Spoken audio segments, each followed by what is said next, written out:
I'm Amy Fawell with MAMA, Mothers Advocating Medical Marijuana for Autism. MAMA's got sort of three goals that we're asking for: that medical marijuana would be legal and allow autism as a qualifying condition, that cannabis would be a first line of defense when children have behaviors as opposed to psychotropic drugs, and thirdly, that doctors would learn about the endocannabinoid system.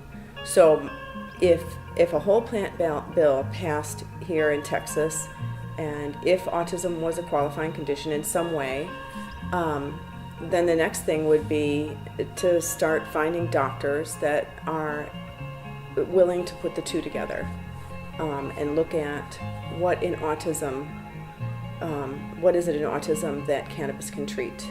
Because we feel that it can be palliative and curative. It can just sort of calm a child down, but can also really work on those underlying conditions. Jack has been on very few heavy-duty drugs for a very short amount of time because none of them have worked. You know, they usually just make him worse, which means worse is more aggressive, less focused, more hyper, more self-injurious. And so the problem I have when people say we don't know the long-term effects of cannabis, well, what do you think the long-term effects of all those drugs that you are willing to recommend for my son are? The thing Mama would really like to do in the interim is try to help define a research project where they could, because self-injurious behaviors are also very measurable.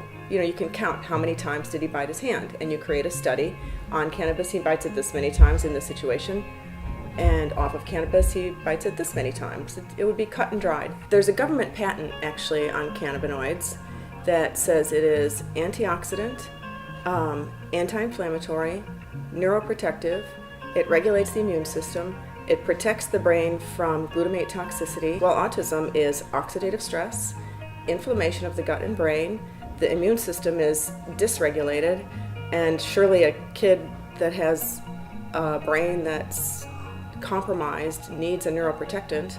So right there you can just stop and say, this is worth trying for autism. It's got thousands of years of safety. Nobody has ever died of an overdose from cannabis, and it's surely much safer than the drugs that we've been recommended to try with him. There's 20 reasons right now why I should try cannabis with my son, except for the one that is most dangerous, and that it's illegal.